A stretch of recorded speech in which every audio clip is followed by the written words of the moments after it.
珍惜食物係一種傳統美德，可惜隨住生活日漸富裕，廚餘亦日益增加。當中嘅有機物質喺分解時產生大量甲烷，一種比二氧化碳更具破壞力嘅溫室氣體，加劇全球氣候變化，令極端天氣嘅現象增加。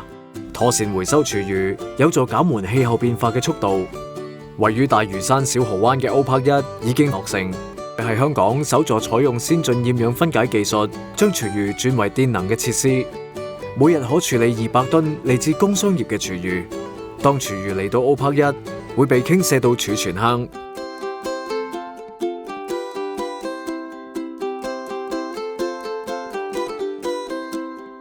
爪斗會預先混合儲存坑內嘅廚餘，然後將廚餘移到裝料斗，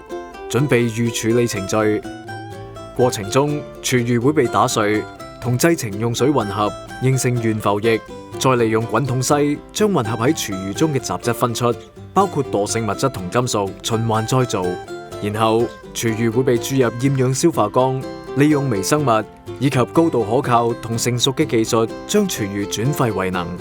厭氧消化過程會產生生物氣，經過生物氧化後，再儲存入先進嘅儲氣缸。O·PARK 1係一個能源自給自足、轉廢為能嘅先進設施。熱電聯產機組透過燃燒生物氣以產生電力，維持設施嘅運作，可以自給自足，同將剩餘嘅電力輸出電網，足以供應約3000個家庭使用。除此之外，O·PARK 1所產生嘅熱能亦會被回收，供其他需要熱能嘅設施使用。厭氧消化缸產生嘅殘渣，經過脫水後會同蓬鬆劑混合，進行堆肥同附屬。已經附屬嘅堆肥可用於園景美化同農業用途。O·PARK 1配備高效能同先進嘅除味系統以及污水處理設施，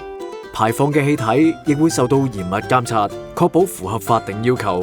部分經處理嘅污水會於設施內循環再用，剩餘嘅會受到嚴密監察，確保完全符合法例嘅要求，先被排出至下游嘅污水處理設施。咁犀利，大家一齊出一分力，將廚餘轉廢為能啦！